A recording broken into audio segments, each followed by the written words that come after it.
guys, only things you need, got a pair of cutters, got a 13mm gear wrench, 10mm, and then got some Craftsman set that are standard, but it's got a little adapter for the 4mm hex head. So that's my go-to there. And then if you have the original rails on, you'll need T30 Torx, and mine came off really easily. They were tight, but they were just a little bit more than hand tight. Also, if you have other Offroad Animal products, this is kind of stupid, but it helps me out when I'm looking for stuff. I made a little Offroad Animal adapter kit. So for the front bumper, you use the 4 and the 5mm a lot. I have the ACC sensor, so it's got the smaller one, and then the wings and some of the other pieces, I'll use the 5mm.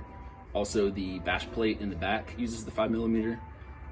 So if you buy other Offroad Animal products, put a couple of little bits together and keep them handy. It makes it really easy to access, take stuff apart. Just grab this and 10mm and a 13mm, take apart most everything that they make. Several fasteners on each side. This is what it looks like when you pull it off. Mine is 2 years old. These have never been off, and as you can see, it is extremely dirty.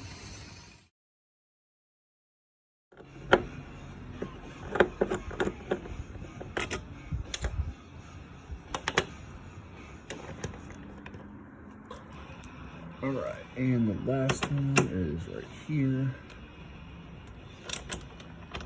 Found on hours that they aren't very tight, which I'm assuming is a good thing, because I've heard all kinds of issues about these nut certs that are in here.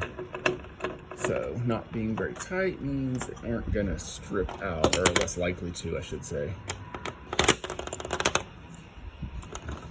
that back up in there so I don't lose it. All right, and then mine's a 2019 Trailhawk. The rails, once you get them all done, just put it back, and the whole thing comes up to reveal the funky nastiness underneath. Magically, everything's clean and ready to go. Don't mind the wet spots. That's what she said. All right, so this step we're gonna do the pinch weld, is what they're calling it in the thing, in instructions. Some people use it for edge guards, for doors, stuff like that. If you run out of this or mess up, you can get this on Amazon. I don't know this exact size, but this is a little bit larger one than what I used before. So anyway, if you live where Amazon can get to you, you always have a backup if you screw up and cut this too short or whatever happens. And then bend it up as you do it, and it'll open it up. It makes it really easy to get on.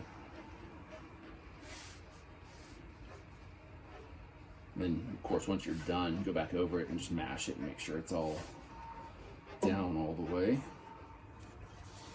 Almost done.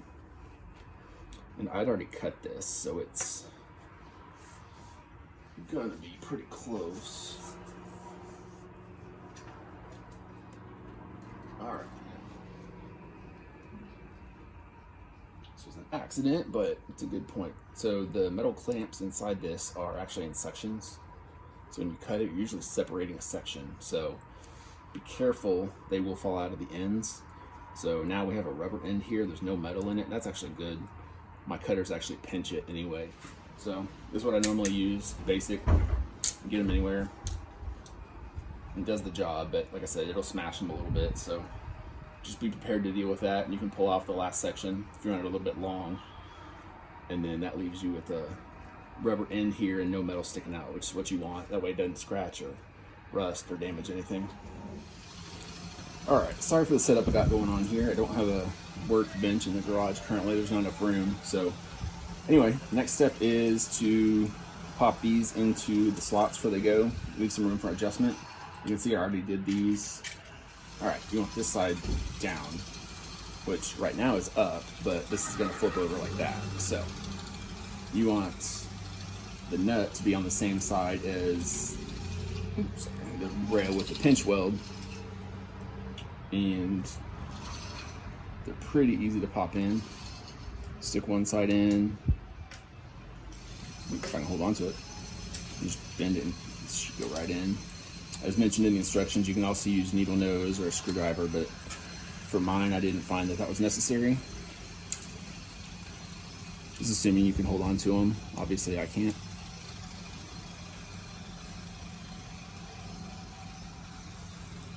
As soon as I say that, that one won't go in. There it goes. And the last two.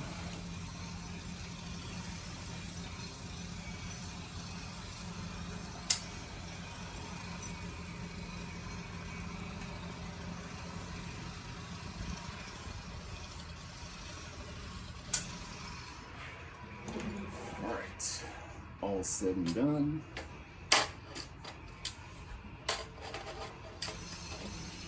Got both rails done, got the pinch wheel done, got the nut certs in, all ready to go.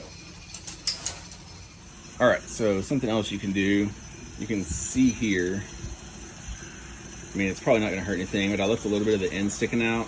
Didn't mean to. Like I said, realistically, it's probably not gonna hurt anything, but if you pulled this back up, just pull on it a little bit and stretch it out, then you go back and mash it back on there, and you should have just enough slack to have it sticking off of the end, or at least covering it better. There you go. Now if you look at it, you can see that it's covered. Didn't pull much. You can pull more, but I want to stretch it out and actually separate the links that are in there. All right, got the rails up. I went ahead and put the front and the back one in. That way, you bump it or something, it doesn't go sliding off the Jeep and scratch stuff up. So as instructed, got them lined up. Only screwing them in a few turns, keeping them loose. Just screwing these in. And it says to use WD-40 in the instructions. I know some people have had issues with them rusting, and so I think that's to help as a deterrent. One more thing real quick before I forget. I've seen and heard a lot of nightmare stories about these nut certs. I'm sorry, the posts that are already in the roof. If you've already used your roof rack, there's a chance that they may be loose or may have pulled out. I know a lot of people use JB Weld to hold them in. I've never used my roof rack for anything, so luckily mine are okay. I would loosen and tighten everything by hand though. I would not use an impact because they are really finicky and can break loose pretty easily, and that's not what you want. So hand tools only, in my opinion.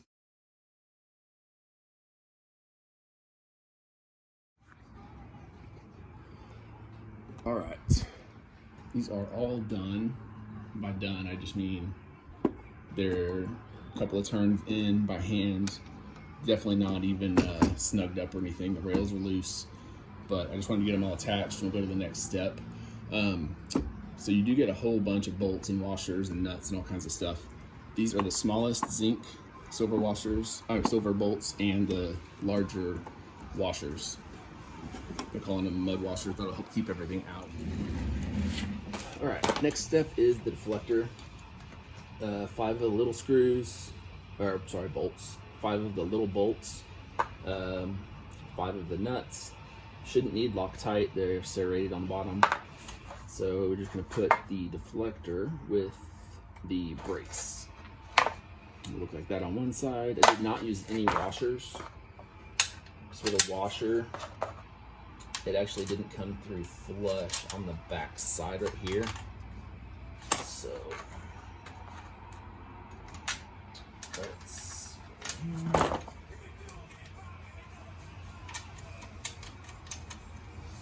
alright, they're hanging tight. This thing can move around some still, so feels like that is the best spot to get it where it's not coming up on the curve. I'm a little OCD, so I'll try to line it up so it's pretty even. Alright. Tighten these. That should hold it in place. So now we will just tighten them up. Top side's gonna look like there's no washers behind these. Now get on to the next one.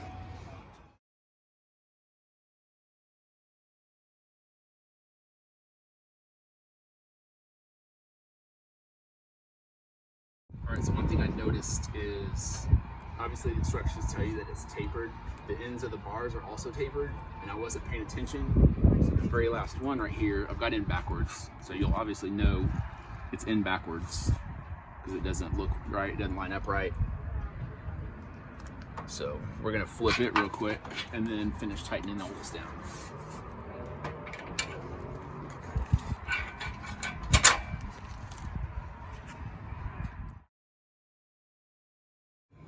Got the rack on. It is all just loosely put together. I say loosely, everything is not torqued down. They're pretty tight though, just so it's not wobbly. The rails are still loose, and all this stuff can shift a little bit if I put a little pressure on it. So skipped the first bar just because I didn't want it to block the sunroof, and I don't anticipate needing that space anyway. So obviously I got the hardware. If I change my mind, I can put it on there. That is a quick look at everything. Except for the rails, everything is pretty snug down. These do still shift in and out though, so you can adjust it how you want it. For right now, I've got it moved out more. I'm hoping that will lower the profile as much as possible.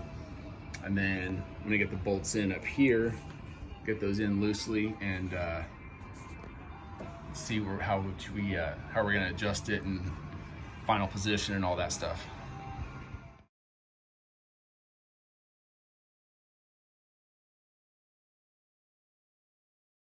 And flat washers in the holes for this.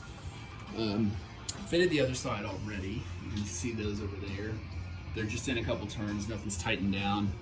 So what I was gonna do here is, got a small screwdriver. This hole isn't lining up, so take screwdriver, slide this cage washer over. Maybe. That might be enough. I'll finagle my hand around here if I can.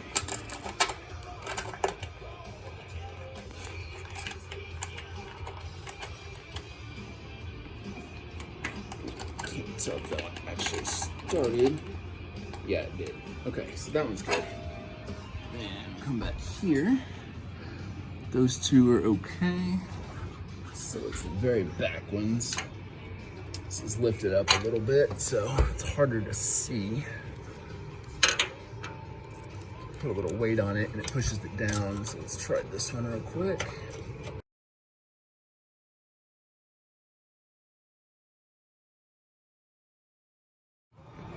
All right, this is the view looking in from the back. Let's see if I can get this one to tighten down now.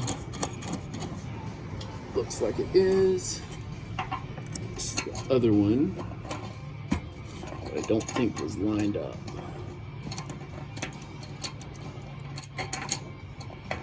All right, so let's grab the screwdriver. Don't even see it under there. All right, this one's being difficult, so change camera views a little bit here. You can see under the rail, so let's see if I can do this without scratching everything up. Need to move this cage nut. There we go. So a little screwdriver is very beneficial until you drop the washer in like that. Okay, there we go.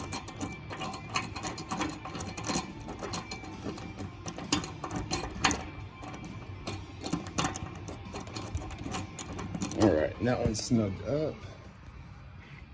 All right, so as I'm about to snug this stuff down, I figured I'd go over this real quick.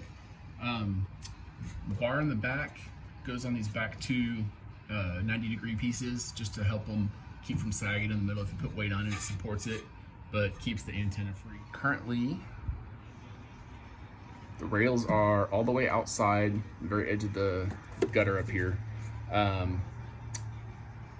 What else have I done? They really only adjust in and out. They don't go forward or back. So these are outside as far as they go.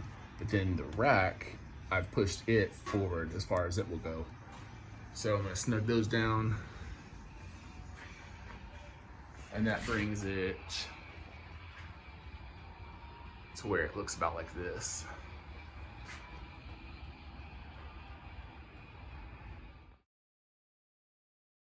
So day 2, ordered the edge trim from Amazon, got this in, as you can see, putting it on the whole front. It's supposed to cut down on the wind noise from the splitter. Sorry, the deflector. The stuff I got has little fingers inside that hold on to it. The reason I'm showing you this is because you want to put the smaller side out right here, and it doesn't push up and it doesn't show as much. If you do this side with the 2 larger ones, it's gonna push out, it's not gonna fit as flush, and it's gonna stand out more. So I figured it was a way to make it stay on and last longer doing it like this.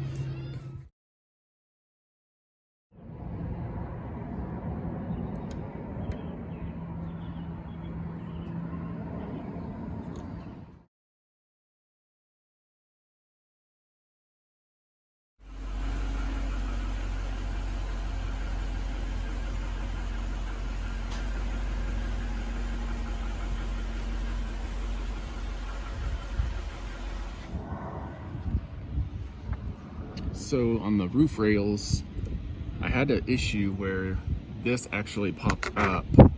Can't do it right now, but it kind of popped up onto out of the gutter here. So I loosened everything up right now. I just snugged the bolts back down that hold the roof rail to the actual roof. And then I haven't tightened them fully, but I just snugged them back down to make sure everything stay in position. So this is in the channel here.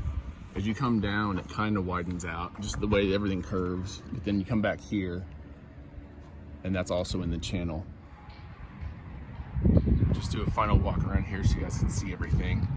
You can see right here, I lifted up the deflector, and I left the top set of bolts out just because you can stack washers or something under there if you need to, but lifting the deflector up, and then I also pulled up on the front of this while keeping the whole thing raised as high as I could, and that cut the wind noise down considerably. So I'm pretty happy with it now.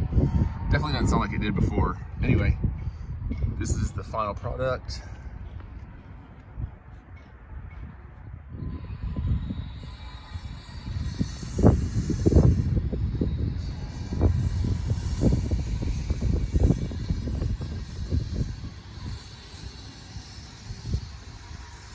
If you guys have any questions, just leave a comment. I'll get back to you. You can also contact me through my channel, but comments are easier. That way questions are answered for everybody else too. So thanks for watching my video, and stay tuned, more stuff to come. Thanks.